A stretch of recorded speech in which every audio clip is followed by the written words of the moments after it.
Assalamualaikum warahmatullahi wabarakatuh.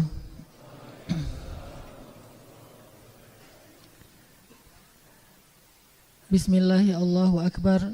La ilaha illallah. Nahmaduhu wa nasta'inuhu wa nastaghfiruh. Segala puji dan syukur kepada Allah Subhanahu wa taala. Kita bersyukur bisa hidup di era, mudah-mudahan ini adalah era kebangkitan Islam, dan kita menjadi salah satu saksi dari kebangkitan Islam itu dengan bisa ngelihat anak-anak muda keren, udah keren mau duduk di dalam masjid. Ini luar biasa dan saya merasa sangat bersyukur bisa hidup di era kalian semuanya.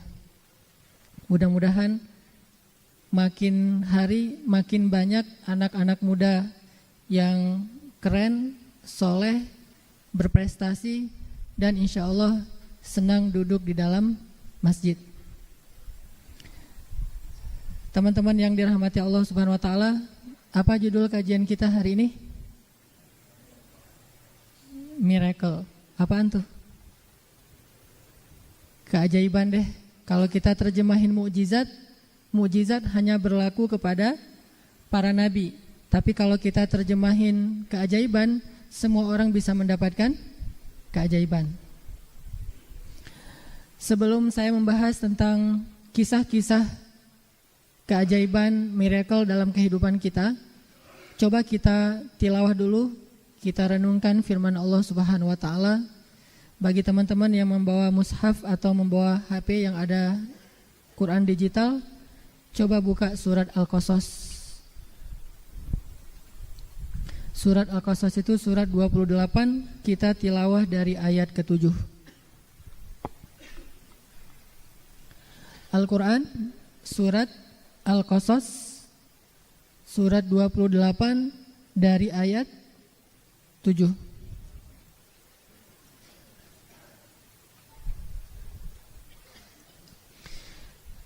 A'udzu billahi minasy syaithanir rajim.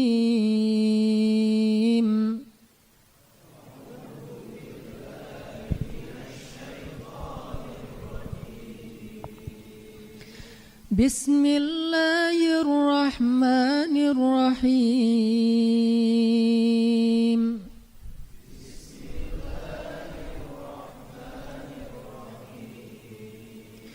وأوحينا إلى أم موسى أن أرضعيه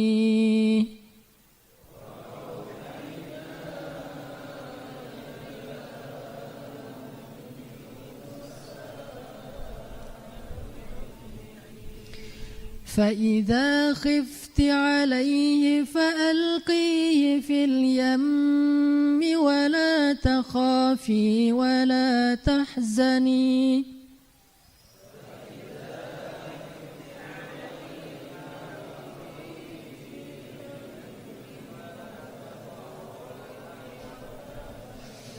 إنا ردوه إليك وجاعلوه من المرسلين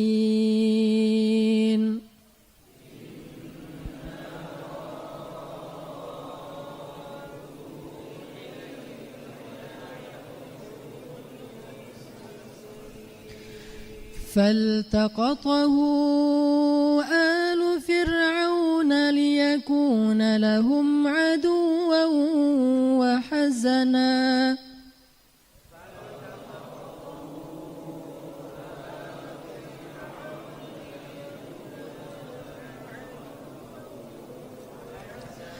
إن فرعون وهامان وجنودهما كانوا خاطئين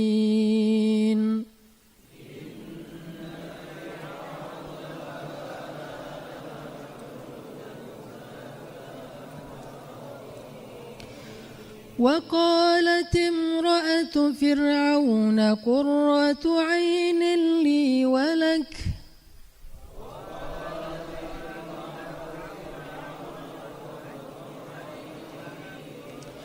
لا تقتلوه عسى أن ينفعنا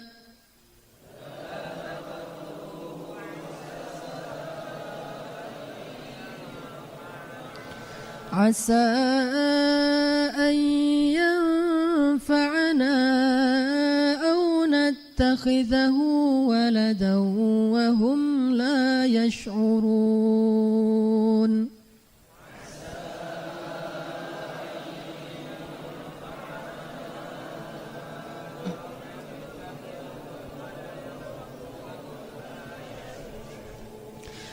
وأصبح فؤاد أم موسى فارغا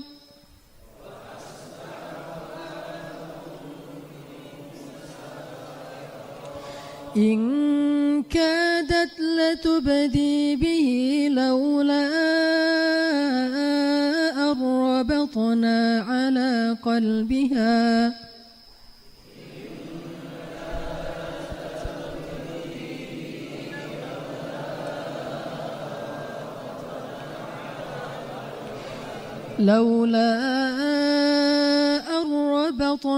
على قلبها لتكون من المؤمنين.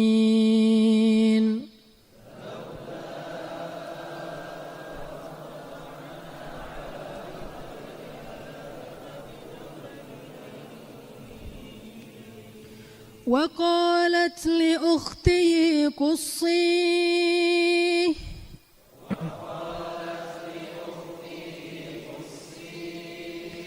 فبصرت به عن جنب وهم لا يشعرون.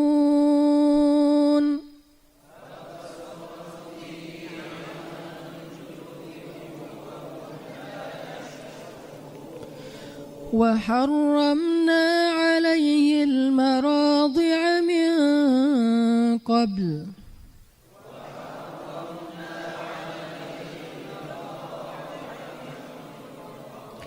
فقالت هل أدلكم على أهل بيت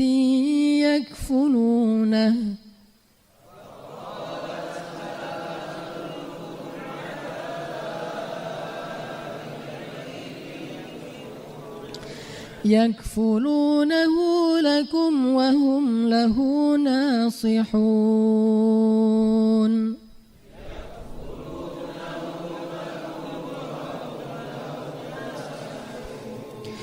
فرددناه إلى أمه كي تقر عينها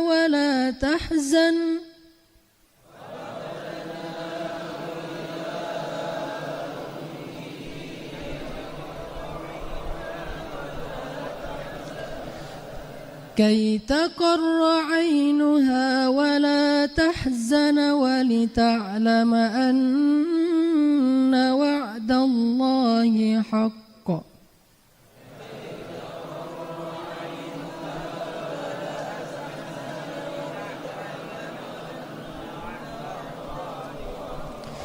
أن وعد الله حق ولكن أكثرهم لا يعلمون.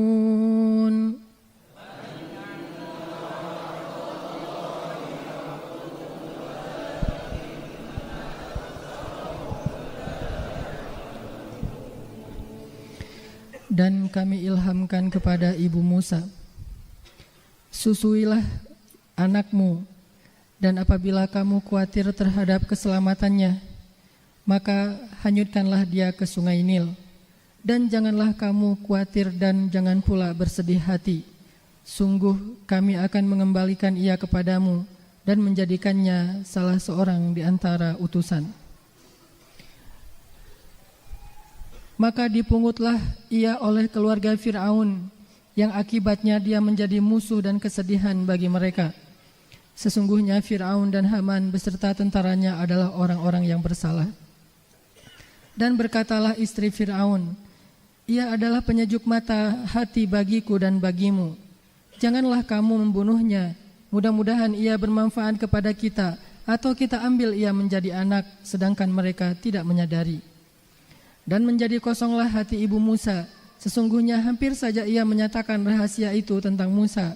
Seandainya tidak kami teguhkan hatinya supaya ia termasuk orang-orang yang percaya kepada janji Allah.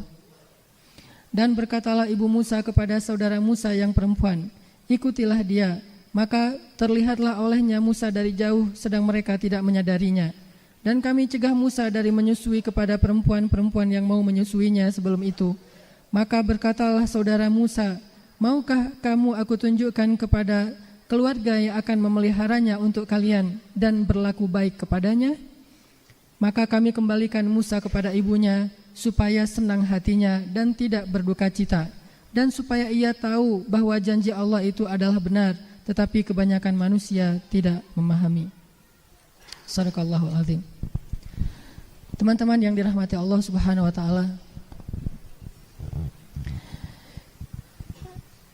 ketika kita menginginkan sesuatu kebaikan, Allah Subhanahu wa taala selalu menjadikan kebaikan itu tersimpan bersama dengan ujian. Allah Subhanahu wa taala membuat hukum, sunnah atau cara di mana setiap kebaikan, setiap kebahagiaan, setiap kesenangan itu Allah simpan di balik kesengsaraan, di balik ujian, di balik rasa sakit. Itu selalu seperti itu.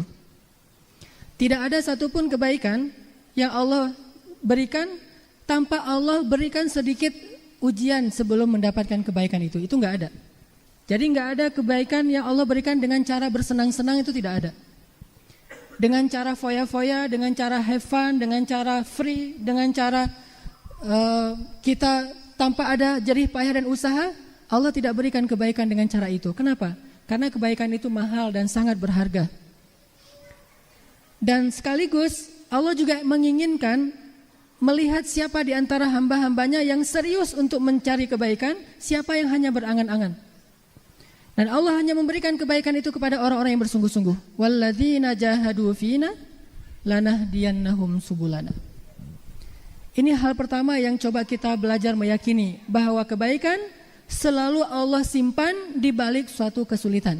Itu selalu kayak gitu. Sehingga ketika kita mendapatkan kesulitan, kita langsung aware bahwa oh berarti Allah mau ngasih kebaikan nih setelah ini. Ketika kita mendapatkan satu ujian, kita langsung sadar, oh berarti akan ada kebahagiaan setelah ini. Ketika kita mendapatkan rasa sakit, kita langsung ngeh, oh ada rasa bahagia, ada rasa senang setelah ini.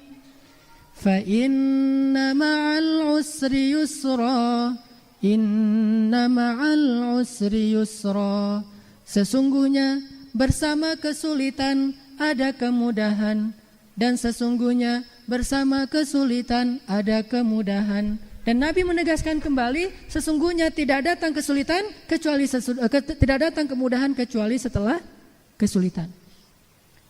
Dan Allah juga mengatakan di dalam ayat yang lain, wabasyiris sabirin, sampaikan berita gembira kepada orang-orang yang bersabar di masa-masa yang sulit.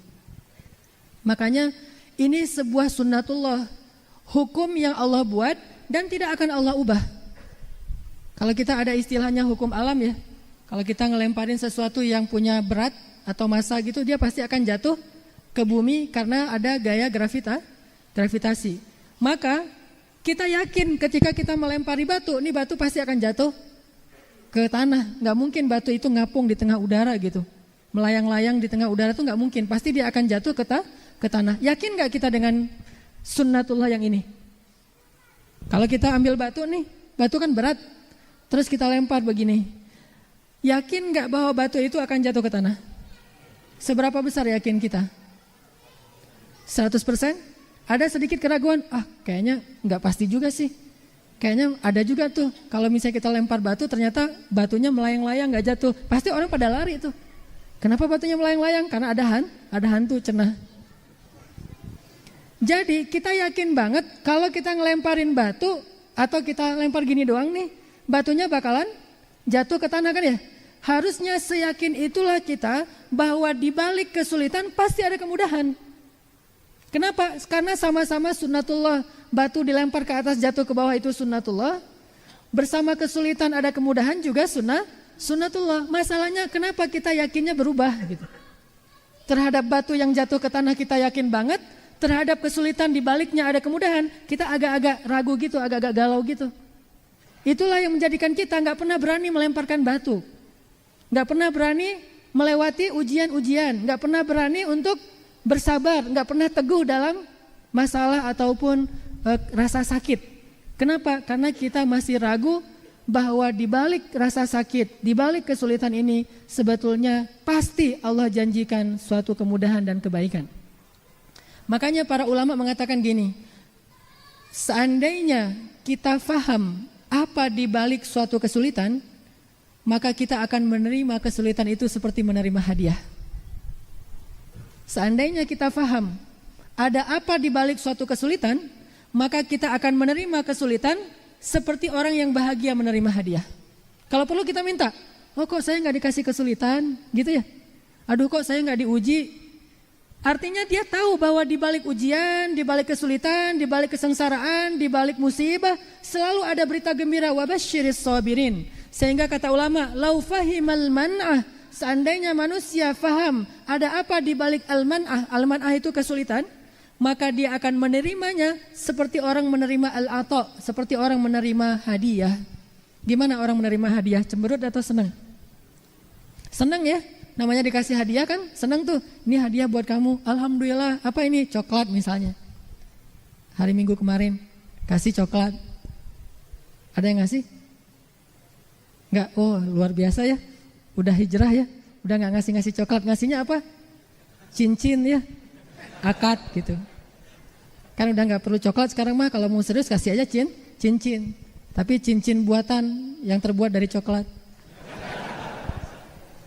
Intinya ketika kita yakin bahwa kesulitan itu pasti akan ada kemudahan di baliknya, kita akan menerima kesulitan itu dengan rasa bahagia. Kita akan merasakan rasa pahit itu, rasa sakit itu dengan perasaan senang, dengan perasaan bersyukur malah. Sehingga ada istilah siapa yang ketika dapat musibah mengatakan alhamdulillah dapat musibah. Selama ini kan kita taunya alhamdulillah itu ucapan syukur ya. Ternyata alhamdulillah juga bisa diucapkan ketika ada musibah. Siapa yang ketika dapat musibah mengatakan alhamdulillah, maka Allah akan bangunkan untuk dia istana di dalam surga dengan nama Baitul Hamdi, rumah atau istana rasa syukur. Kok bisa? Karena dia tahu betul di balik musibah itu pasti ada kebaikan-kebaikan yang Allah ingin berikan. Jadi dia bukan mensyukuri musibah, mensyukuri nikmat yang datangnya setelah musibah walaupun belum dia dapatkan. Ini saking yakinnya nih. Ibarat tadi namanya batu kalau dilempar ke atas terus jatuh ke tanah gitu ya. Karena dia yakin banget bahwa batu itu akan jatuh ke tanah, akhirnya dia sediakan kayak semacam ember gitu biar batunya tuh jatuh ke dalam ember atau batunya jatuh ke sebuah tempat wadah gitu. Karena dia yakin banget batu itu pasti akan jatuh ke tanah. Kalau dia ragu, ngapain juga dia capek-capek nyediain tempat, nggak bakalan jatuh juga. Begitu juga seseorang yang yakin di balik kesulitan ada kemudahan, dia mengucapkan alhamdulillah dulu. Jadi dia kayak dicepetin gitu, didahuluin alhamdulillah sebelum dia mendapatkan nikmat, padahal dia belum ngerasain nikmat apapun. Pas misalnya ada musibah, orang lain bilang innalillahi wa inna ilaihi rajiun, dia enggak alhamdulillah. Kenapa? Karena dia mendahulukan kalimat syukur terhadap kebaikan yang akan datang setelah musibah. Ini menunjukkan ini level di atas rata-rata nih. Kalau orang levelnya rata-rata dapat musibah, innalillahi wa inna ilaihi rajiun, taruh di status la haula wala quwata illa billah.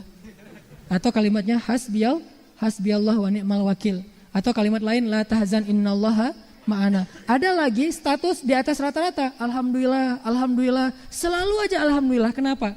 Karena dia yakin di balik ujian ini pasti ada kebaikan, yakin banget. Makanya untuk mensyukuri kebaikan yang ada di balik ujian, dia bilang lebih dulu alhamdulillah baru innalillahi wa inna ilaihi rajiun. Itu kan hadisnya kayak gitu. Ada seorang laki-laki, anak semata wayangnya, anak satu-satunya, laki-laki juga, anaknya yang baru lahir meninggal dunia. Lalu Allah bertanya kepada malaikat, ya wahai malaikat, siapa yang meninggal? Seorang bayi ya Allah, kata malaikat, dan Allah lebih tahu jawabannya. Kemudian Allah bertanya, Apakah itu satu-satunya anak yang dimiliki oleh ayahnya? Kata malaikat, ya Allah, satu-satunya putra ayahnya. Apakah ayahnya sangat mencintainya? Ya Allah, dia sangat mencintai putra ini. Bagaimana keadaan ayahnya ketika tahu anaknya meninggal, wahai malaikat? Kata malaikat, ayahnya mengatakan, alhamdulillahirabbil alamin, fa inna lillahi wa inna ilaihi raji'un. Wahai malaikat, benarkah dia mengatakan demikian? Benar ya Allah. Wahai malaikat, saksikanlah, sesungguhnya aku sediakan untuk dia istana di dalam surga dengan nama Baitul Hamdi, istana rasa syukur. Tapi jangan keras-keras ya ngomongnya ya. Ada keluarga meninggal, alhamdulillah gitu. Aduh, bahaya nih. Udah itu mah untuk kita sendiri aja yang udah ngaji di Istiqomah. Alhamdulillah. Innalillahi wa inna ilaihi raji'un gitu. Tapi kalau untuk diri kita sendiri yang dapat masalah, nggak ada hubungannya dengan orang lain, ucapkan alhamdulillah, innalillahi wa inna ilaihi raji'un. Kalau ada yang nanya, kenapa demikian? Karena saya yakin di balik kesulitan ini pasti ada kemudahan, pasti ada kejutan, pasti ada kebahagiaan, pasti ada kebaikan yang Allah sediakan. Ini hal pertama yang disebut dengan miracle. Inilah yang disebut dengan keajaiban. Udah sembuh, Pak? Ini yang disebut dengan keajaiban. Ketika kita yakin bahwa ketika ada masalah, kita nggak ngelihat masalahnya doang, tapi kita ngelihat nih masalah nih adalah jembatan buat saya nyebrang. Nyebrang kemana? Kepada yang lebih baik. Ini masalah nih jembatan buat saya nyebrang ke tempat yang lebih indah, ke tempat yang lebih bahagia, ke tempat yang di dalamnya banyak sekali kejutan-kejutan. Ada jembatannya. Jadi kita anggap masalah kita, musibah kita, rasa sakit kita sebagai jalan jembatan yang membawa kita ke tempat yang lebih baik. Kalau kayak gitu, kita akan merasa sangat bahagia melintasi jalan itu. Kita akan dengan senang hati melintasi jalan itu. Dan inilah janji Allah, fa inna ma'al usri yusra, inna ma'al usri yusra. Dulu saya pernah nyampaikan kisah yang terjadi di zaman Nabi Daud. Di zaman Nabi Daud ada seorang perempuan janda, suaminya meninggal dalam keadaan miskin sehingga nggak ada warisan apa-apa. Sementara perempuan ini punya banyak anak dan anaknya semuanya perempuan. Jadi nggak ada yang bisa memberi nafkah. Masih kecil-kecil, anaknya itu usianya dekat-dekat gitu. Ada yang 1 tahun, ada yang 3 tahun, ada yang 5 tahun, dekat-dekat banget usianya dan banyak. Semuanya perempuan. Sehingga si ibu ini yang janda untuk menafkahi anaknya kerjanya masih nggak punya kerjaan tetap. Jadi apa yang ada aja lah serabutan gitu. Suatu saat dia sedang membuat kayak semacam taplak meja gitu, terus dijahit sama dia, mau dijual ke pasar. Kain dijahit sama dia, kayak dibordir gitu sama dia, handmade gitu. Lagi ngerjain pekerjaan itu dan mau dijual di pasar, hasilnya dipakai untuk menafkahi keluarga. Lagi kayak gitu anaknya nangis, yang paling kecil nangis, akhirnya dia simpanlah jahitannya atau kain yang sedang dia kerjain di depan rumah, dia masuk ke dalam untuk ngasih susu kepada anaknya yang menangis, bayinya yang menangis. Pas dia keluar setelah memberi susu kepada bayinya, dia melihat ternyata kain tadi itu dibawa terbang oleh seekor burung. Jadi ada burung datang ngambil kainnya, dibawa terbang. Sehingga dia merasa sangat kecewa kepada Tuhan. Datanglah dia kepada seorang hakim, yaitu Nabi Daud alaihissalam. Daud itu raja, hakim, dan juga seorang gladiator kan ya, Daud. Datanglah ibu ini kepada Daud. Ya Nabi Allah Daud. Ada apa ya ibu, kata Nabi Daud. Kata ibu ini, Allah itu maha adil atau zalim sih sebetulnya? Benar gak sih Allah itu maha adil, kata ibu ini. Kata Nabi Daud, ya sesungguhnya Allah itu maha adil. Memang kenapa ibu bertanya demikian? Wahai Nabi Daud, kalau memang Allah maha adil, kenapa Allah tega banget memperlakukan saya kayak gini? Memang apa yang terjadi? Dia ceritain kisahnya, itu satu-satunya pekerjaan dan harapan dia untuk menafkahi keluarga dibawa terbang oleh burung. Mana keadilan Allah kepada saya, wahai Nabi Allah Daud? Akhirnya setelah lagi curhat kayak gitu, tiba-tiba ada 10 laki-laki mengetuk pintu rumahnya Nabi Daud dan meminta izin untuk masuk. Diizinkan oleh Nabi Daud. Masuklah 10 orang laki-laki. Mereka bilang kepada Nabi Daud, ya Nabi Allah, kami ingin berinfak di jalan Allah. Berapa? Masing-masing dari kami akan berinfak 100 dinar dan sehingga totalnya 1000 dinar. Dalam rangka apa kalian ingin berinfak? Begini wahai Nabi Allah, kami sedang berlayar. Ini ternyata para pelayar gitu ya, para nelayan lagi berlayar sedikit lagi ya. Lagi berlayar, tiba-tiba perahu mereka itu bocor seukuran kecil gitu, tapi masuk air terus-menerus, ditambah nggak bisa, terus saja masuk air dengan kejadian yang sangat aneh, badai, perahunya bocor, dan mereka hampir tenggelam. Tiba-tiba ketika mereka hampir berputus asa, mereka mengatakan, ya Allah, seandainya hari ini kami selamat, maka kami akan infakkan semua hasil dari nelayan kami hari ini, memancing kami hari ini untuk di jalan Allah. Satu orang kami akan berinfak 100 dinar. Bernazar, berdoa. Lagi berdoa kayak gitu, tiba-tiba datang seekor burung membawa kain, lalu burung itu hinggap di atas lubangnya dan memasukkan kain itu ke dalam lubang, sehingga kemudian setelah selesai burung itu pergi. Akhirnya kami bisa menguras air dari dalam perahu kami dan kami selamat sampai ke daratan. Sekarang kami ingin bersyukur kepada Allah yang telah menyelamatkan kami dengan berinfak 100 dinar per orang. Diambillah kain, ini kain yang dibawa oleh burung itu. Diambil oleh Nabi Daud. Dipanggillah ibu tadi, ibu ke sini. Kemudian ibu itu datang, benarkah ini kain milik ibu? Dilihat oleh ibu itu. Hah, dapat dari mana ya Nabi Allah? Dari para nelayan. Gimana ceritanya? Diceritakan. Ternyata burung inilah yang membawa kain ibu tadi untuk membantu nelayan di laut. Dan dengan itu Allah Subhanahu wa ta'ala mendatangkan miracle, asbab, jalan kepada kebaikan di balik masalah. Sehingga akhirnya ibu ini mendapatkan 1000 dinar. Bayangin kalau kain itu dijual di pasar, kira-kira laku berapa dinar? Paling mahal 2-3 dinar. Tetapi dengan cara Allah, kain itu berharga 1000 dinar dan kainnya balik lagi kepada ibu itu, kalau mau dijual masih bisa dijual di pasar. Fa inna ma'al usri yusra. Inna ma'al usri yusra. Dan ini kisah di dalam hadis, bukan dongeng. Ini terjadi di zaman Nabi Daud. Kemudian Nabi Daud menasihati ibu itu untuk bersyukur dan selalu husnuzan kepada Allah.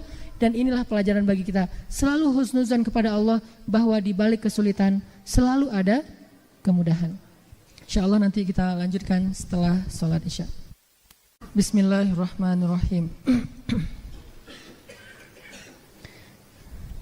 Teman-teman yang dirahmati Allah Subhanahu wa ta'ala, para ulama mengatakan seandainya engkau faham ada apa di balik kesulitan, di balik ujian, maka engkau akan menerima ujian seperti menerima sebuah hadiah atau anugerah. Atau kalau misalnya seseorang yang sedang diuji oleh Allah Subhanahu wa ta'ala tahu apa yang sedang menunggunya setelah ujian ini berlalu, maka dia akan dengan senang hati melalui hari demi hari dalam ujian. Karena dia tahu akan ada satu hari, satu waktu, suatu masa di mana ketika ujian ini sudah selesai, maka dia akan mendapatkan hadiah, mendapatkan balasan, mendapatkan upah dari kesabarannya terhadap ujian. Dan upah bagi orang-orang yang sabar itu luar biasa.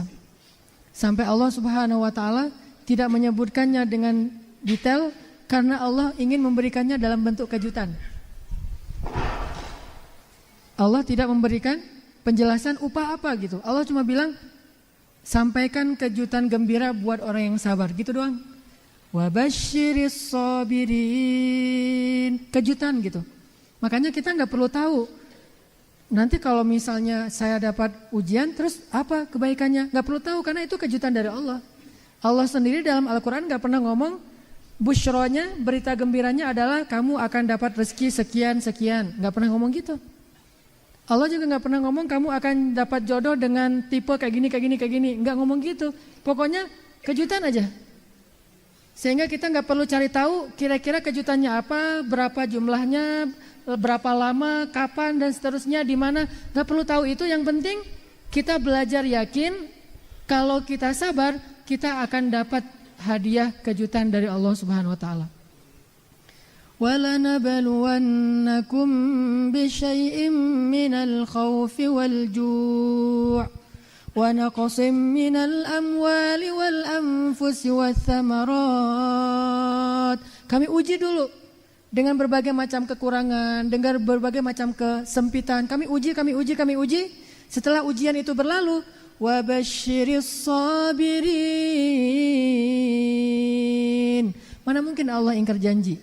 Allah bilang wabasyir, sampaikan berita gembira kepada orang-orang yang sabar. Orang-orang yang menerima ujian dari Allah dengan ridho, dengan kerelaan hati, dengan kesabaran, dengan tabah, dengan tidak pernah mengeluh Karena dia percaya bahwa di balik kesulitan itu ada kemudahan. Pernahkah Ibu Musa berpikir akan tinggal di istana? Gak pernah kepikiran. Bisa hidup dengan anaknya dalam keadaan selamat aja, itu udah untung banget tuh. Gak pernah kepikiran bakalan tinggal di istana. Udah gitu bisa menyusui Musa, menyusuinya dibayar lagi tuh. Menyusui anak sendiri tapi dibayar sama istana. Yang tadinya istana pengen bunuh bayinya, sekarang istana bela-belain anak bayi ini supaya selamat dengan cara membayar ibunya sendiri untuk menyusui. Ini kejutan luar biasa nih kalau kita renungkan kisah Ibu Musa dan bayinya di dalam surat Al-Qasas. Coba kalau misalnya Ibu Musa gak percaya dan gak mau melakukan apa yang Allah perintahkan, maka tidak akan pernah ada cerita bahwa Musa itu kemudian dirawat di istana, disusui oleh ibunya, kemudian ibunya, kakaknya, tetehnya, ayahnya, semuanya tinggal di istana dan dibiayai semuanya oleh Fir'aun sendiri. Itu gak akan ada cerita itu. Pasti surat Al-Qasas akan berubah ceritanya. Ibu Musa tidak percaya kepada Allah sehingga akhirnya bayinya terbunuh sejak masih kecil. Atau Allah Subhanahu wa taala akan menghilangkan bayinya dan tidak akan ketemu lagi dengan Ibu Musa selama-lamanya. Allah selamatkan nabinya, tetapi Allah tidak akan kembalikan nabi itu kepada ibunya. Bisa aja kayak gitu. Intinya percaya deh sama Allah. Kalau kita ikut cara Allah, kita percaya sama Allah, sami'na wa ata'na kepada Allah, Allah bilang wabasyiris sabirin. Berarti dia ini orang sabar dan nanti akan ada kejutan buat dia. Dan Allah kalau udah bilang kejutan, itu benar-benar insya Allah kita kaget, kejut gitu. Bukan kejutan terus, mana kejutan? Oh gitu doang, biasa aja dah kalau gitu ya. Enggak, pasti kita oh subhanallah, masya Allah, la haula wala quwata illa billah, Allahu akbar. Kita benar-benar terkaget-kaget gitu dengan kejutan dari Allah. Min haitsu la yahtasib, enggak pernah keduga. Dan saya alhamdulillah sering banget ngalamin kejutan-kejutan dari Allah. Bukan karena kesabaran, bukan karena soleh, tapi masih belajar sabar, belajar beriman kepada Allah. Itu aja udah dapat kejutan luar biasa dari Allah. Makanya Ibu Musa ketika dalam keadaan khawatir terhadap keselamatan bayinya, Ibu Musa melahirkan seorang bayi laki-laki di tahun yang gak boleh ngelahirin bayi laki-laki. Kalau kakaknya Musa Harun, beruntung dia mah lahir di tahun yang boleh melahirkan bayi laki-laki. Sehingga kan gak ada cerita Harun dihanyutkan ke sungai Nil ya. Padahal kan ini satu keluarga. Kenapa Harun bisa selamat, adiknya gak bisa? Karena Harun lahirnya di tahun yang boleh melahirkan anak laki-laki. Selang-seling, setahun boleh, setahun gak boleh. Musa celakanya lahir di tahun gak boleh lahir anak laki-laki. Lahir pula Musa, gemuk lagi tuh gede gitu. Gak bisa disembunyiin gitu. Akhirnya ibunya bingung nih gimana nih cara nyelamatin bayi saya. Dan diperiksa, kan itu ada petugasnya dari tingkat kecamatan, RT, RW semuanya ada ya. RT, RW-nya Fir'aun. Itu lengkap banget tuh, data-datanya tuh udah jelas siapa yang hamil, kapan dia melahirkan. Walaupun ngelahirin di rumah ketahuan, akhirnya datanglah prajurit Fir'aun ingin ngecek ke rumah Musa apakah ibunya sudah melahirkan atau belum, mana bayinya. Akhirnya Allah Subhanahu wa taala mengilhamkan kepada Ibu Musa agar menghanyutkan bayinya ke Sungai Nil. Sungai Nil itu tembus dari Mesir ke Sudan, 2 negara. Dan arusnya kencang, sehingga seorang bayi yang dihanyutkan di dalam sebuah keranjang di Sungai Nil, kalau nggak nyangkut pasti sampai ke Sudan. Tapi dengan keajaiban Allah, dia nggak nyangkut, nggak ke Sudan, malah belok ke sebuah selokan, sebuah sungai kecil gitu, selokan, belok ke arah selokan itu terus masuknya kemana? Ke tempat pemandian para dayang-dayang Fir'aun. Jadi seolah-olah Allah itu ya nganterin Musa kepada musuhnya. Ini kan logikanya kebalik dari logika kita. Kalau kita mah udah mending ke Sudan aja deh daripada ke istana Firaun, ditemukan sama orang Afrika gitu, dirawat di sana, nanti dia Musa return gitu kayak cerita apa comeback atau apalah. Tapi ini nggak kayak gitu ceritanya ya. Jadi bukan Moses return atau Moses comeback, tapi Moses datang kepada musuh. Ini unik nih cara Allah tuh. Langsung dibelokin ke selokan yang dayang-dayangnya lagi pada main di sungai. Menemukan sebuah keranjang, penasaran, dilihat ternyata bayi. Dan bayinya itu mengagumkan, namanya juga calon nabi. Kan keren tuh, calon model aja bayinya keren kan, apalagi calon nabi, itu keren banget. Kayak misalnya, model siapa model? Kalau laki-laki nama model yang terkenal siapa? Bromet, lagi bulan madu dia. Adalah misalnya penyanyi barat siapa gitu ya. Soalnya beda zaman saya mah dulu bukan namanya tuh masih Backstreet Boys, Boyzone gitu-gitu deh, nama-nama enggak. Kalau sekarang mah udah enggak laku kan ya, kayaknya udah berubah ya. Ketahuan kalau saya udah tua, jadi saya enggak mau disebut. Jadi ada model gitu, baru lahir kan udah keren tuh, apalagi nabi, karena nabi itu enggak ada yang jelek, semua nabi itu ganteng. Semua nabi ganteng. Nah, ketika ngelihat bayi Musa, mereka langsung takjub, jatuh hati. Akhirnya dibawalah bayi Musa dan dihadiahkan kepada istri Firaun. Ketika istri Firaun melihat, langsung qurratu ainun li walak. Ini benar-benar qurratu ainin li walak, benar-benar menyejukkan hati. Firaun tahu nggak kalau itu anaknya Bani Israel? Apakah Firaun tahu pas dia pulang ke rumahnya ngelihat istrinya lagi gendong anak? Kan Firaun gak punya anak, makanya istrinya pengen punya anak laki-laki karena dari Firaun belum punya anak. Ditanya sama Firaun, itu siapa? Apakah Firaun nyangka kalau itu bayinya Bani Israel? Nyangka banget. Firaun itu bukan orang bodoh, kalau bodoh gak bisa jadi raja. Justru karena dia pendidikannya tinggi, dia jadi raja. Dan dia tahu banget ini pasti anak Bani Israel yang dibuang sama ibunya karena takut dibunuh, pasti nih. Udah gitu dia juga bisa meriksa mana ras Bani Israel, mana ras Kipti. Dia bisa ngebedain dari tongkoraknya, dari segala macam, bisa oh ini pasti anak Bani Israel nih. Akhirnya Firaun pengen membunuh bayinya Musa, tetapi Allah yang menjaganya melalui istri Firaun. Jangan-jangan dia menyejukkan mataku, dia menyejukkan hatiku, dia membahagiakan aku. Aku tidak punya teman di rumah, aku gak punya anak bayi, mudah-mudahan anak ini bisa menghibur aku. Apa kata Firaun? Hanya menghibur kamu, tidak menghibur saya. Masih marah kepada Musa, gak suka kepada Musa sejak kecil. Akhirnya istri Firaun membawa bayinya yang sedang menangis karena minta disusui, dan dibuatlah sebuah sayembara. Siapa yang bisa menyusui Musa akan diberikan hadiah sekian dan sekian. Kakaknya Musa, tetehnya Musa, ngintip-ngintip berita tentang adiknya dan tahu sayembara ini, langsung pulang ngasih tahu ke ibunya, mama ini bayi Musa adik saya lagi pengen disusui, nangis, dan dibuat sayembara, siapa yang bisa menyusui akan diberikan hadiah sekian dan sekian. Datanglah ibu Musa seolah-olah seorang ibu susu. Ketika ibu Musa menyusui, semua perempuan ditolak oleh Musa. Ketika ibunya yang menyusui, Musa langsung diam dan menyusui dengan nikmat. Akhirnya Asiyah atau istri Firaun pun kemudian membolehkan ibu Musa, kakaknya Musa, tetehnya Musa, ayahnya Musa semua tinggal di istana bersama Musa, merawat Musa, main-main dengan Musa dari sejak bayi sampai Musa besar. Dibayar lagi setiap bulannya oleh istana. Siapa yang tahu kejutan ini kalau bukan rencana Allah Subhanahu wa taala. Makanya Allah bilang di ayat 13, faradadnahu ila ummi. Kami kembalikan Musa kepada ibunya. Sebagaimana janji Allah di awal, la yukhliful mi'ad. Allah enggak pernah ingkar janji. Jadi kalau kita mau mendapatkan miracle yang didapatkan oleh Ibu Musa, caranya gampang banget. Ketika kita dikasih kesulitan, sabar aja, jangan ngeluh. Karena ketika kita ngeluh, kita membatalkan janji kita dengan Allah. Membatalkan perjanjian dengan Allah. Langsung di knock out, jadi gak berlaku lagi, udah keluar gitu, gak dapat golden ticket. Tapi kalau misalnya kita sabar, lisan kita dijaga jangan mengeluh, dan kita terus berharap pasti ada kebaikan, maka kita akan mendapatkan apa yang Nabi Musa atau ibunya dapatkan di dalam surat Al-Qasas. Tinggal sabarin aja. Ada masalah? Oh ini Allah mau ngasih kejutan buat saya nih. Apa kata Nabi? Tidaklah Allah mengambil sesuatu dari seorang hambanya lalu dia bersabar, kecuali Allah akan menggantikan yang lebih baik kepada hamba itu. Jadi kalau kita kehilangan sesuatu, berarti Allah pengen ngasih kepada kita sesuatu yang lebih baik daripada yang kita hilangkan. Kalau kita rugi, berarti Allah ngasih kita keuntungan yang lebih besar.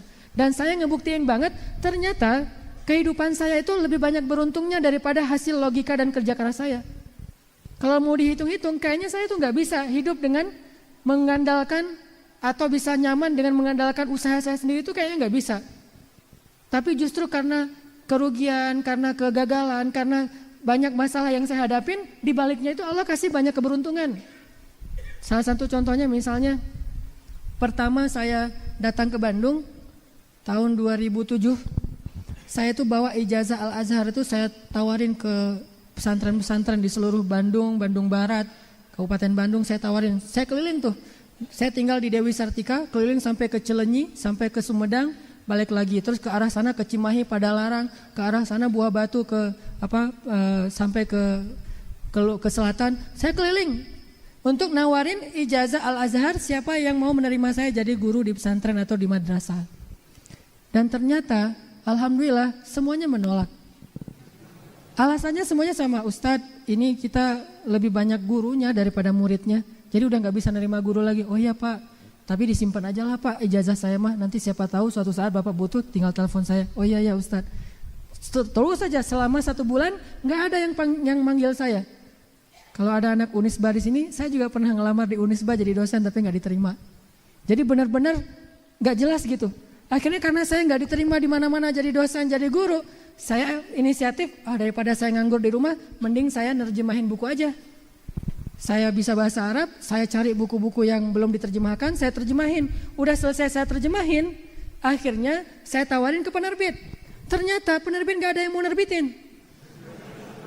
Saya kasih ini naskahnya, nih Pak, saya udah terjemahin buku ini. Aduh, ini kamu gak disurvei dulu, ini udah diterbitin sama penerbit yang lain. Saya gak tahu kalau itu udah diterbitin, yang saya tahu aja, oh ini kayaknya bagus nih bukunya nih, saya terjemahin. Ternyata udah diterjemahin oleh yang sekarang jadi ustadz saya juga. Dia duluan terjemahin dan lebih bagus terjemahannya daripada terjemahan saya karena saya belum berpengalaman. Nilai saya tuh dikasih C gitu. Nilai terjemahannya kan ada C, B, A plus. Saya mah C. Baru belajar menerjemahkan. Bahasanya kaku banget. Ditolak. Akhirnya saya berpikir, oh kalau misalnya buku terjemahan udah banyak yang terjemahin orang, kenapa saya nggak buat buku sendiri? Saya buat buku sendiri. Judulnya Tadabbur Al-Quran. Saya buat sampai saya tipes loh ngebuat buku itu. Sampai jatuh tipes tuh luar biasa. Sebulan saya bed rest karena udah capek banget siang malam buat buku. Modalnya itu laptop yang harga 1 juta, second Toshiba yang gede banget, yang tebel gitu, yang sandarannya itu udah patah. Jadi kalau saya mau nulis tuh saya nempelin sandarannya tuh di dinding biar nggak jatuh nyeblak ke belakang gitu. Ini benar-benar perjuangan. Ternyata udah selesai saya tulis buku, saya tawarin lagi ke penerbit-penerbit dan nggak ada yang nerima juga. Lihat, jangan selalu melihat sesuatu yang buruk itu akhir dari segalanya. Bisa jadi keburukan yang kita anggap itu adalah awal dari kebaikan yang dalam bentuk kejutan-kejutan di masa yang akan datang. Itu awal dari kebaikan. Akhirnya karena saya nggak ada yang mau nerbitin, ada yang mau nerbitin tapi biayanya murah banget, nggak logis gitu. Dia katanya ini nggak bisa pakai royalti, ini beli jadi langsung sekali berapa? 700.000. Hah? 700.000 untuk sekian ribu eksemplar. Akhirnya saya tarik, nggak jadi deh kalau 700.000 doang. Karena nggak ada yang mau nerbitin, kenapa nggak saya terbitkan sendiri? Kan ide itu perlahan-lahan muncul ya. Ya udah saya terbitin sendiri aja. Saya buat penerbit, kan penerbit gampang, beda dengan percetakan ya. Akhirnya saya minta ISBN gitu dari Perpustakaan Nasional, saya kirim naskahnya, didapat dalam seminggu dia kirim kode ISBN-nya, saya edit sendiri, saya desain sendiri. Pokoknya jelek banget dah desainnya. Nanti kalau tahu buku pertama saya itu desainnya asli made by Hanan banget tuh. Desain dari nggak pakai Corel Draw, nggak pakai misalnya Photoshop, pakai PowerPoint, terus di save as-nya tuh jadi image gitu, coba bayangin. Karena nggak bisa Corel Draw, nggak bisa Photoshop, jadi main PowerPoint aja yang bisa presentasikan. Udah saya edit pakai PowerPoint, terus save-nya pakai image, udah gitu dikecil-kecilin biar ukuran buku gitu. Udah pokoknya manual banget. Saya cetak, nggak ada duit. Alhamdulillah saya minjem. Alhamdulillah saya minjem ke teman saya. Saya minta waktu 3 bulan untuk membayarnya dan dia mau dengan bagi hasil. Akhirnya saya cetak 3.000 langsung tuh. Setelah cetak 3.000, saya bingung nih mau dijual kemana nih. Akhirnya saya kasih ke teman-teman anak-anak Al-Azhar yang udah pulang ke Indonesia di Kalimantan, di Sumatera, di Jawa. Saya kirimin masing-masing 100. Dan rata-rata nggak balik. Bukan mereka bohong, enggak. Mereka juga ngasih ke temennya juga nggak balik. Akhirnya ditelusur gitu nggak dapat. Udah lupain aja. Dari 3.000 yang nggak balik sekitar 700. Tapi kan jangan berputus asa. Akhirnya daripada saya kasih ke orang, saya jual sendiri aja. Gimana? Saya itu pas ada pameran buku di Braga, dulu tuh kan suka ada pameran buku Islam di Braga tuh. Saya pinjam standnya Percikan Iman. Saya minta sedikit space itu di depan standnya Percikan Iman. Nanti bagi hasil, saya yang penulis, saya yang editor, saya yang pokoknya segala macam, termasuk kulinya, termasuk SPG-nya, semuanya saya deh pokoknya. Jadi saya bawa pakai motor gitu ke Braga, orang nggak tahu kalau itu penulisnya, pakai kotak Marlboro gitu. Saya angkat masuk ke dalam, wah jadi kuli gitu, taruh terus disusun-susun, saya jagain di situ. Ini penulisnya siapa? Saya Bu gitu. Tapi Ngomong kayak gitu sambil keringat-keringat gitu ya, karena udah ngangkat-ngangkat. Alhamdulillah ternyata dalam satu pameran tuh terjual 300, 400. Dari situ jadi semangat buat event talim jual. Alhamdulillah perlahan-lahan jadi pede. Oh ternyata lebih enak gini deh. Untung ya dulu saya nggak diterima jadi guru. Untung ya dulu saya nggak diterima di penerbit. Kalau dilihat dari sisi materinya. Ternyata kesulitan itu benar-benar kata Allah akan membawa kita kepada banyak kejutan-kejutan kalau kita roja, terus berharap, sabar, nggak mengeluh. Akhirnya dari penerbit buku naik lagi pulsa. Saya dulu sebelum pulsa banyak di Alfamart, saya punya 60 cabang pulsa di Bandung. Wah saya bisnis pulsa di mana-mana ada, wah itu punya saya tuh punya saya. Jadi seneng gitu kalau jalan-jalan gitu yang ngeliat, ini cabang saya. Ternyata 60 cabang itu setelah sekian bulan jalan, alhamdulillah udah semangat, Allah uji lagi tuh, jatuh. Banyak yang nggak bayar.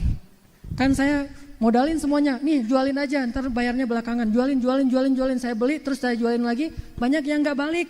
Akhirnya setengah dari cabang-cabang itu gak bayar ke saya. Tapi karena niat saya kan mempekerjakan orang untuk membuka pintu rezeki, maka saya komitmen gak akan pernah menutup pintu rezeki orang. Yang saya sudah buka maka gak akan pernah saya tutup. Walaupun saya rugi, saya tetap bayar gaji ke pegawai saya. Alhamdulillah dari situ Allah ngasih kejutan lewat bisnis yang lain. Saya mulai masuk ke jual beli mobil second. Beli mobil yang agak-agak udah rusak, dibenerin, jual lagi, beli mobil, jual. Dari situ naik lagi ke properti. Sampai alhamdulillah Allah kasih banyak sekali kemudahan-kemudahan. Jadi bisa saya mendapatkan rumah pertama saya di Cihanjuang, itu kejutannya luar biasa. Dan ini juga bisa di-share mudah-mudahan tahadus bin nikmah, gara-gara sholat asar di masjid. Jadi saya sama istri saya lagi nyari rumah.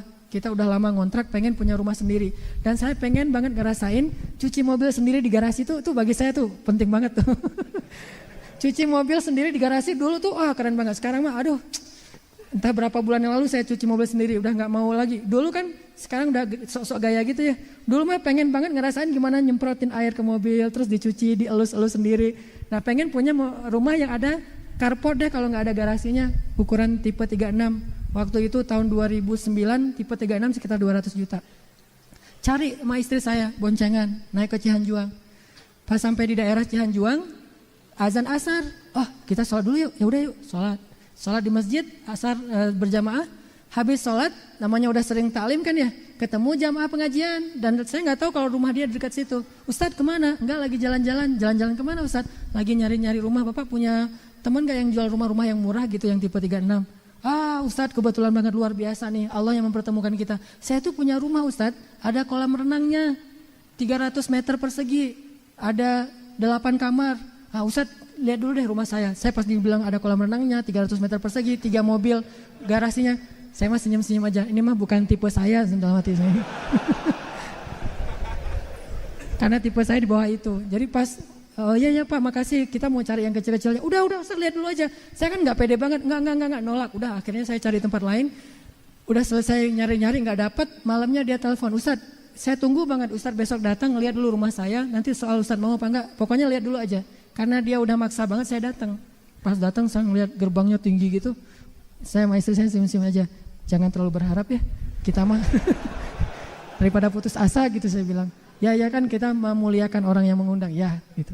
Datang, itu jujur loh ya, gak berharap sama sekali, benar-benar gak nyangka gitu. Udah masuk ngeliat kamarnya, saya ngeliat wah luasnya luar biasa, ada kolam renang walaupun gak terlalu gede, tapi bisa berenang lah gitu. Berendam apalagi. Cihanjuang tapi gak kepake, sekarang udah gak ada lagi kolam renangnya karena dingin banget. Udah gitu akhirnya beningnya luar biasa, kamarnya gede-gede lagi, garasinya pas saya lihat, wah ini 3 mobil nih. Udah selesai gitu, gimana Ustadz? Ya luar biasa nih Pak rumahnya gitu. Ustadz ini ada yang nawarin 700 juta, gak saya kasih kata dia. Tapi buat Ustadz terserah Ustadz deh. Terserah gimana Pak menurut Bapak? Ya Ustadz ada duitnya berapa? Aduh saya mah nyarinya yang 300 juta aja Pak. Paling mahal juga 300 juta. Ya udah 300 juta kata dia. 300 juta jadi 700 juta ada yang nawarin gak dikasih, ke saya dikasih 300 juta. Udah 300 juta aja. 300 juta beneran ini Pak? Beneran. Terus saya senyum-senyum lagi sama istri saya. Kenapa Ustadz senyum-senyum? Kalau cashnya sih adanya 20 juta Pak. Kacau itu mah. Saya nyari rumah 300 juta, cashnya 20 juta. Rencana saya mau dikreditkan ke bank syariat. Cuma kan gak punya teman juga di bank syariat. Pokoknya cari aja dulu. Saya waktu itu lagi ngebaca buku The Secret tuh. Pokoknya lakukan saja, nanti gimana nanti gitu ya. Ditambah lagi dengan iman kan, secret iman lah gitu. Saya mah adanya DP-nya 20 juta Pak, ntar ya saya cari bank dulu yang mau kredit. Kata bapak itu, Ustadz, udah gak usah mikirin kredit ke bank, kredit ke saya aja. Mana DP-nya 20 juta. Berapa tahun Pak? Terserah Ustadz berapa tahun. Alhamdulillah 2 tahun lunas, 300 juta tanpa bunga, kredit pula. Itu luar biasa, langsung dibuatin dibalik nama sama dia. Dan ini semuanya saya baru teringat, mudah-mudahan nih husnuzon saya, bukan kepedean tapi husnuzon, karena saya pernah memudahkan urusan seseorang, Allah memudahkan urusan kita di tempat yang lain, dan itu terbukti banget. Tapi yang Allah mudahin jauh lebih keren daripada yang saya mudahin. Saya mah ngemudahin orang paling 100 ribu, 200 ribu, Allah ngemudahinnya tuh ratusan juta kan. Jadi benar banget kata Allah, sedekah itu 700 kali lipat atau tanpa batas, dan bersabar terhadap ujian dan segala macam, bertakwa, pasti dikasih kejutan deh. Dari situ saya makin pede nih, wah kalau ada masalah berarti mau ada kejutan, ada masalah berarti mau ada kejutan. Sehingga terus saja ngandelin itu dalam hidup. Makanya saya tadi bilang, kalau misalnya ngandelin usaha saya, kepintaran saya, kayaknya nggak bisa nyaman. Tapi kalau ngandelin Allah, selalu berharap sama Allah, pakai cara-cara ulul albab, bukan cara-cara orang yang licik. Yaitu dengan cara beramal dulu, nanti Allah yang bayar. Gak usah berharap berapa, di mana, Allah yang ngasih deh. Kalau gak dikasih di dunia, pasti dikasih di akhirat. Bukankah di akhirat kita lebih butuh itu daripada di dunia? Tapi kita berharap juga sih dikasih dikit di dunia gitu ya. Karena dari 100 kebaikan, kalau dikasih 1 aja di dunia, itu udah cukup buat kita. 99-nya, disimpan aja deh buat di akhirat. Karena di akhirat perjalanannya lebih panjang. Dan itu terbukti banget. Sampai termasuk intinya, percaya aja deh, kalau misalnya ternyata mungkin gara-gara itu, gara-gara saya harus ke Mesir, gara-gara saya diputusin, alhamdulillah sampai sekarang ya, mudah-mudahan seumur hidup, Allah menjaga dari perbuatan dosa-dosa besar. Dan ini yang paling saya syukurin nih. Kalau coba bayangin kalau misalnya saya gak jadi ke Mesir, saya jadi ngambil jurusan kedokteran, karena saya cita-cita dulu pengen jadi dokter tapi jadi ke Mesir. Orang tua saya pengen saya di agama, saya pengen mah di MIPA gitu, saya pengen belajar ilmu kedokteran. Ternyata karena saya nurutin orang tua saya, ibu saya bilang, ibu gak rela kalau kamu gak belajar agama. Akhirnya belajar agama ke Mesir. Coba bayangin kalau saya masih di Banda Aceh dan saya kayak gitu. Wah itu bahaya banget tuh kan. Bisa mungkin kan saya gak bisa menjaga diri. Siapa tahu syaitan lebih besar, hawa nafsu lebih kuat daripada iman saya. Jatuh deh. Alhamdulillah gara-gara dengan rencana Allah nyelamatin saya. Dan dia juga diselamatkan, kita sama-sama diselamatkan. Sehingga akhirnya alhamdulillah dihindarkan dari dosa-dosa besar, dari pergaulan yang berlebihan, hanya sekedar kayak gitu-gitu doang, akhirnya lebih fokus kepada agama. Dan ini cara Allah banget nih. Ini yang harus kita sadari. Selalu di dalam kesulitan itu Allah menyimpan kebaikan, selalu. Gak ada satupun kesulitan yang Allah gak menyimpan kebaikan, itu gak ada. Kecuali kalau kita gak sabar, maka tidak ada apapun yang kita dapatkan. Selalu, dimanapun ada kesulitan, pasti di situ ada kebaikan. Karena itu udah satu paket. Fa inna ma'al usri yusra, itu udah satu paket. Kalau kita nggak percaya itu, berarti kita harus memisahin tuh. Fa inna ma'al usri titik. Al usraunya nggak usah disebutin. Tetapi ayatnya fa inna ma'al usri yusra, inna ma'al usri yusra, itu udah satu paket. Dalam masalah jodoh, dalam masalah pekerjaan, dalam masalah segala hal lah, termasuk hijrah kita dari yang dulunya mungkin senang yang foya-foya, hal-hal yang syubhat atau haram, sekarang mulai diharamkan. Dulu kita senang yang haram, sekarang diharamkan sama teman kita, diharamkan sama pergaulan kita yang lama. Lo mah gak usah dekat-dekat, udah jadi nabi lo gitu. Lo ustadz, lo pak haji, segala macam diharamin gitu dari ketemu mereka. Ya bersabar, mudah-mudahan itu jadi awal dari kebaikan. Kita punya cita-cita apa, kalau misalnya gak tercapai, bisa jadi Allah ingin membawa kita kepada yang lain. Dikasih sakit, termasuk yang sekarang lagi naik daun tuh, kalau gak salah namanya Ali Banna, tahu? Ali Banna itu seorang muslim Australia yang mengidap penyakit kanker stadium 4. Kapan dia bisa sembuh? Dia berobat ke sana, berobat ke sini gak sembuh, sampai akhirnya dia pasrah, dia mengatakan, saya belajar menganggap kanker ini sebagai anugerah dari Allah. Saya belajar menganggap kanker ini sebagai hadiah dari Allah, sebagai kebaikan dari Allah untuk menghapuskan dosa segala macam. Justru ketika dia rela, dia menerima ujian itu sebagai anugerah dari Allah, saat itu juga kankernya sembuh. Sembuh kata dokter, ini aneh nih, kanker stadium 4 bisa sembuh. Setelah itu dia malah bukan hanya sembuh dari penyakit kankernya, Allah mudahkan rezekinya jadi milioner. Cari dah di YouTube atau di Google tuh banyak banget cerita Ali Banna jadi miliuner dari Australia yang gara-gara penyakit kanker dia diberikan kemudahan hidup oleh Allah Subhanahu wa taala. Ini artinya setiap kesulitan itu kalau dilihat dari angle iman selalu akan berbuah kebaikan-kebaikan. Termasuk yang terakhir saya bilang yang saya pernah tabrakan mobil saya penyak banget tapi orangnya nggak bertanggung jawab, akhirnya saya rugi 1,5 juta. Tapi setelah saya ridho, saya mah nggak mau ngedoain orang itu dengan doa yang buruk. Bukankah orang kalau dizalimi itu selalu pakai hadis apa? Doa orang yang terzalimi itu mustajabah, kan gitu ya? Saya mah nggak mau pakai hadis itu untuk status terzalimi. Saya mau pakai hadis itu sebagai status kalau kita menzalimi. Karena Nabi menyampaikan hadis itu kepada orang yang terzalimi atau orang yang mau menzalimi. Hati-hati dengan doa orang yang terzalimi. Doa orang yang terzalimi itu tidak ada hijab di hadapan Allah. Nabi menyampaikan hadis ini kepada orang yang sedang terzalimi atau kepada para sahabat? Kepada sahabat supaya tidak apa? Nggak menzalimi. Jadi maksud Nabi itu jangan zalim. Bukan maksud Nabi kalau kalian lagi terzalimi jangan lupa ya hadis ini. Bukan itu maksudnya. Jadi kita salah pakai hadis. Kita pakai hadis itu sebagai korban. Sedangkan Nabi memakai hadis itu untuk mengingatkan para pelaku. Jadi saya nggak mau pakai hadis itu ketika saya jadi korban. Oh iya ya, kalau saya berdoa pasti akan diijabah oleh Allah untuk mengutuk dia atau mencelakai dia. Enggak deh, saya doain aja doa Ibnu Mas'ud. Ya Allah, kalau dia enggak sengaja, maafkanlah dia. Kalau dia sengaja, jadikanlah itu dosa terakhir dia. Saya doain itu aja. Terus saya doain untuk saya sendiri. Ya Allah, beri saya pahala dalam musibah ini, beri saya ganti yang lebih baik. Ternyata diganti tuh. Saya pernah kehilangan motor saya, Mio. Saya beli nggak pakai ini ya, nggak pakai kredit, jadi nggak ada asuransinya. Baru beli sebulan, motor saya hilang. Pas udah hilang, yang bawa teman saya lagi, bukan saya bawa. Kalau saya bawa kan nggak bisa nyalahin diri sendiri. Ini teman, coba dia ngilangin motor saya yang saya beli cash sekian belas juta, hilang dan nggak tahu kemana. Lapor ke polisi nggak dapat juga tetap. Akhirnya saya nggak nuntut siapa-siapa, saya bilang aja ya Allah, kalau orang itu butuh motor itu mudah-mudahan bermanfaat. Kalau nggak butuh, mudah-mudahan itu dosa dia yang terakhir. Ya Allah beri saya ganti yang lebih baik. Diganti sama Allah yang lebih mahal dari itu, nggak usah disebutin namanya. Motor yang lebih mahal dari itu, cash juga, rezeki datang sendiri dari Allah. Yang awalnya nggak ada rezeki, tiba-tiba jadi ada rezeki untuk bisa beli motor. Gitu juga dengan apapun. Yang saya pernah cerita handphone saya jatuh, ya Allah beri yang lebih baik. Paginya jatuh, malamnya diganti dengan yang 10 kali lipat lebih bagus. Terus saja kayak gitu. Pokoknya ada masalah, minta ke Allah. Ada masalah gini. Aduh, mau diganti yang baik nih. Ada masalah lagi. Lihat ada musibah gitu, agak cemberut dikit, udah gitu senyum ke atas, cemberut ke bawah, senyum ke atas. Kenapa? Kita tahu, yakin bahwa di dalam musibah itu pasti Allah simpan banyak kebaikan. Itulah prinsip yang harus kita pegang teguh banget. Mudah-mudahan dengan demikian kita hampir tidak pernah ngerasain benar-benar dalam keadaan susah, kecuali kesusahan itu hanyalah sebuah batu loncatan buat kita dapatkan kebaikan-kebaikan di sisi Allah Subhanahu wa taala. Mudah-mudahan ini bermanfaat.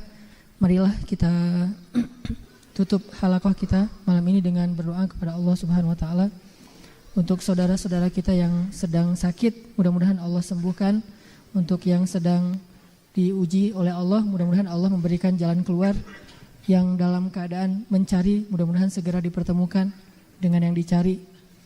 Yang kehilangan, mudah-mudahan Allah menggantinya yang lebih baik. Dan kita berharap Allah memberikan kepada kita malam ini ilmu yang bisa kita amalkan, bukan sekedar ilmu yang menambah wawasan kita. A'udzu billahi minasy syaithanir rajim.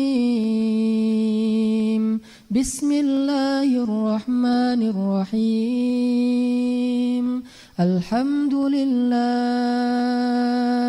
alhamdulillah, alhamdulillah, alhamdulillah, alhamdulillahi ala ni'matil iman, alhamdulillahi ala ni'matil islam, alhamdulillahi ala ni'matil hidayah, alhamdulillahi ala ni'matil Qur'an, alhamdulillahi ala ni'matil hijrah, Alhamdulillah, alhamdulillahi ala ni'matir risalah.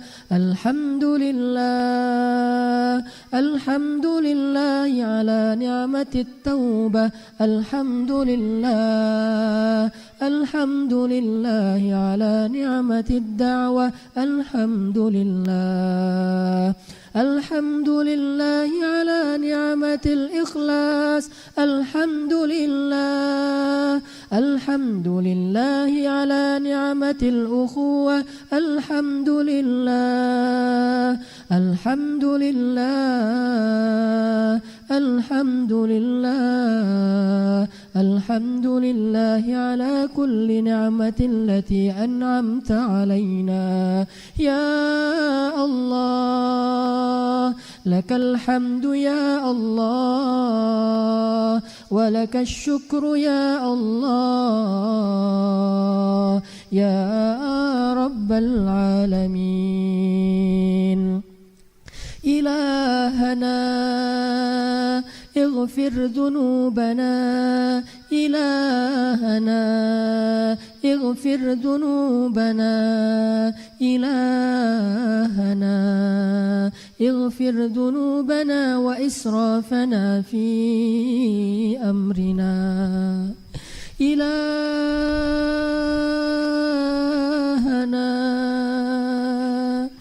ampunkanlah dosa-dosa kami ya Allah. Ilahana,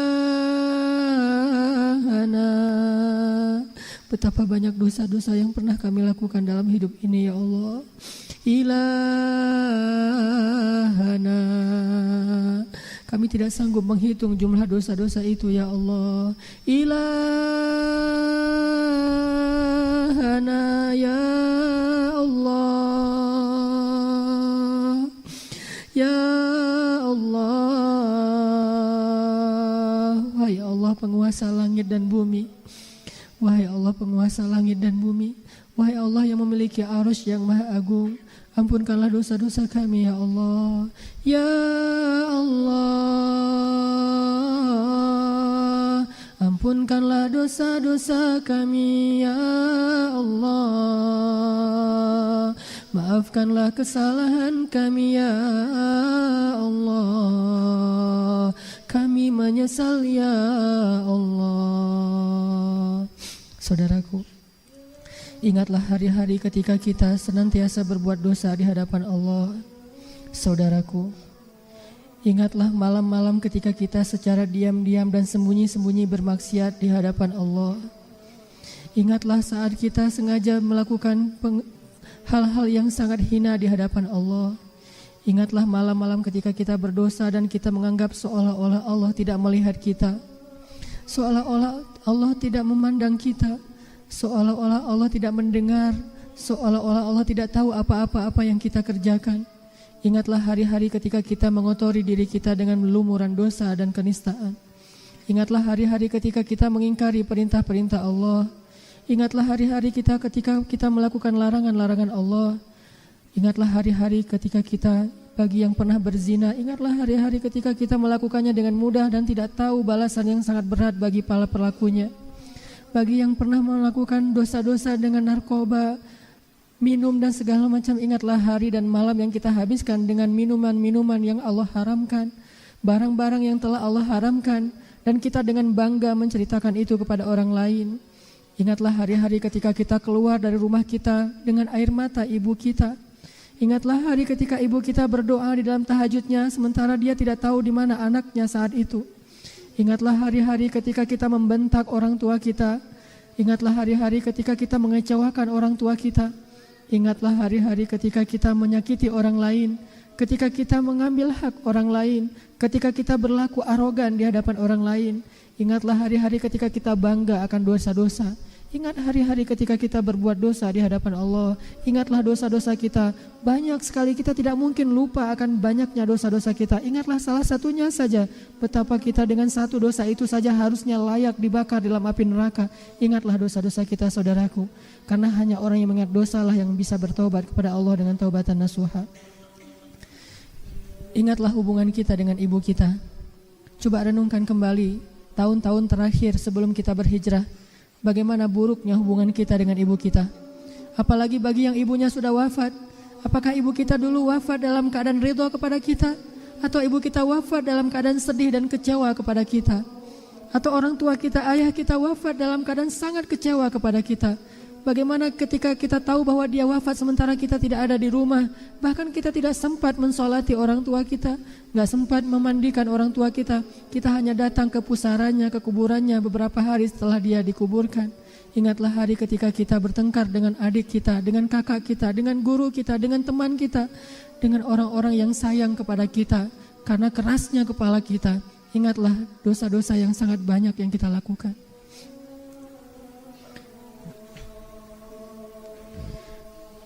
Ya Allah, Ya Allah. Kalau bukan karena rahmat Allah, kita gak mungkin berada di rumah Allah ini. Kalau bukan karena hidayah Allah di dalam hati kita, gak mungkin kita berada di masjid ini. Tidak mungkin kita dengan sukarela datang jauh-jauh untuk sholat berjamaah maghrib dan isya mendengar taklim, kecuali karena rahmat dari Allah. Syukurilah nikmat dari Allah, syukurilah hidayah dari Allah. Masih banyak orang yang tidak Allah berikan hidayah dan dibiarkan dalam keadaan bergelimang dosa dan bergelimang dalam keadaan maksiat. Allah telah menyelamatkan kita dari api neraka. Allah menyelamatkan kita dari syaitan. Allah menyelamatkan kita dengan mempertemukan kita kepada orang-orang yang baik. Kalau bukan karena rahmat Allah, pasti kita akan merugi dunia dan akhirat. Kalau bukan rahmat Allah, pasti kita tidak akan beriman kepada Allah. Kita bukanlah orang Islam, kita bukanlah orang beruntung, kita tidak tahu dan tidak mengenal Allah sama sekali. Mungkin kita masih menyembah berhala, kita menyembah patung, kita menyembah nenek moyang.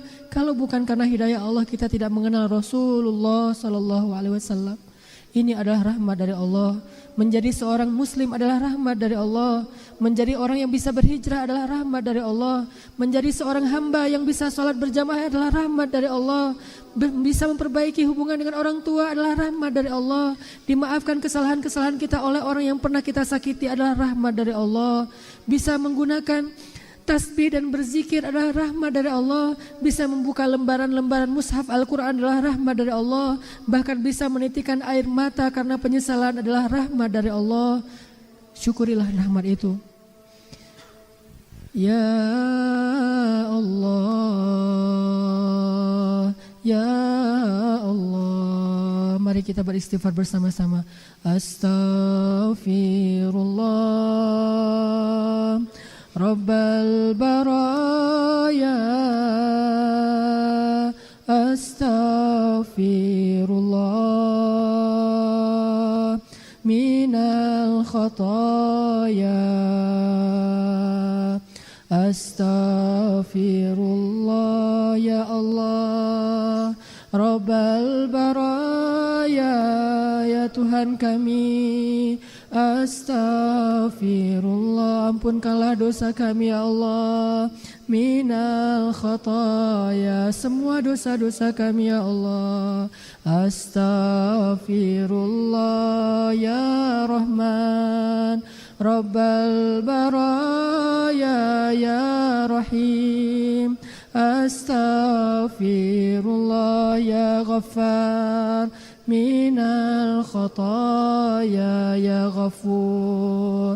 Astaghfirullah ya Tawwab, Rabbal baraya, terima taubat kami ya Allah, terima taubat kami ya Allah. Khataya Rabbi zidni ilman nafi'an wa wafiq li amalan makbula wa tub alayya taubatan nasuha wa tub alayya taubatan nasuha ya Allah. Astaghfirullah ya Rahman, Rabbal baraya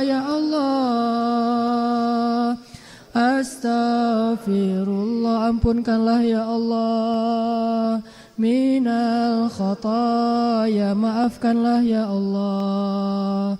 Rabbi zidni, berikanlah ilmu ya Allah, ilman nafi'an wa wafiq li ya Allah amalan maqbula, terimalah amal kami ya Allah. Wa wahib li rizqan halala, rezeki yang halal. Wa tub alayya taubatan nasuha, wa tub alayya ya Allah husnul khatimah. Ya Allah ya Rabbana, ampunkanlah dosa-dosa kami ya Allah. Siapa lagi yang bisa mengampuni dosa-dosa kami yang begitu banyak selain Engkau ya Allah. Bukakanlah pintu rahmat-Mu untuk kami ya Allah. Jika Engkau menutup pintu rahmat itu, siapa yang dapat membukanya kecuali Engkau ya Allah. Ya Allah, rahmati ibu kami ya Allah. Balaslah setiap kebaikan ibu kami oleh-Mu sendiri ya Allah, karena kami tidak sanggup membalasnya yang setimpal dengan kebaikan ibu kami ya Allah. Sayangilah ibu kami ya Allah, karena kami belum bisa menyayangi ibu kami dengan kasih sayang yang seharusnya kami lakukan ya Allah. Kami belum bisa mengasihi ibu kami dengan kasih sayang yang sepatutnya ya Allah. Kasihanilah dan sayangilah ibu kami ya Allah. Beri rahmat kepada dia ya Allah. Berikanlah pahala dari setiap pengorbanan yang ia lakukan untuk kami ya Allah. Dan berilah ampunan dosa dari setiap keringat, tetes keringat dan tetes air matanya ya Allah. Rahmatilah dia di dunia dan di akhirat ya Allah. Ya Allah, berikanlah hidayah dan kebaikan-Mu kepada ayah-ayah kami ya Allah. Dan bimbinglah langkah-langkahnya ya Allah. Jadikanlah setiap jerih payahnya untuk menafkahi kami adalah ampunan dosa dan diangkat derajatnya di dunia dan di akhirat ya Allah. Jadikanlah kami sekeluarga bertemu lagi di dunia dan di akhirat di dalam surga-Mu ya Allah. Ya Arhamar Rahimin, sampaikan salam kami kepada baginda Rasulullah SAW. Ya Allah ya Arhamar Rahimin, terimalah taubat kami ya Allah. Janganlah Engkau biarkan kami kembali kepada masa-masa jahiliyah kami ya Allah. Janganlah Engkau biarkan kami kembali kepada dosa-dosa yang dulu sering kami banggakan ya Allah. Jangan Engkau biarkan hati kami kembali condong kepada kekufuran yang pernah kami lakukan ya Allah. Selamatkanlah kami dari masa lalu kami ya Allah. Jadikanlah masa depan kami masa depan yang penuh dengan amal saleh ya Allah. Masa depan yang penuh dengan air mata penyesalan ya Allah. Masa depan yang membawa kami kepada husnul khatimah. Husnul khatimah ya Arhamar Rahimin. Astaghfirullah Rabbal baraya. Astaghfirullah minal khataya. Astaghfirullah. Ucapkan istighfar dengan sungguh-sungguh. Rabbal baraya, mintalah ampun kepada Allah. Astaghfirullah ya Rahman minal khataya. A'udzu billahi minasy syaithanir rajim. Qul ya ibadiyalladzina asrafu ala anfusihim لا تقنطوا من رحمة الله. لا تقنطوا من رحمة الله. إن الله يغفر الذنوب جميعا. Katakanlah kepada hamba-hambaku yang banyak dosa itu, hamba-hambaku yang dulunya siang dan malam dia bermaksiat kepadaku. Katakan kepada hamba-hambaku yang hampir berputus asa untuk memohon ampunanku. Katakan kepada dia, janganlah kalian berputus asa dari rahmatku, wahai hamba-hambaku. Sesungguhnya aku mengampuni dosa-dosa kalian semuanya dan aku tidak peduli sebanyak apapun itu. Astaghfirullah ya Allah, astaghfirullah ya Rahman, astaghfirullah ya Arhamar Rahimin. Rabbana آتنا في الدنيا حسنة وفي الآخرة حسنة وقنا عذاب النار. سبحانك اللهم وبحمدك أشهد أن لا إله إلا أنت أستغفرك وأتوب إليك. السلام عليكم ورحمة الله وبركاته.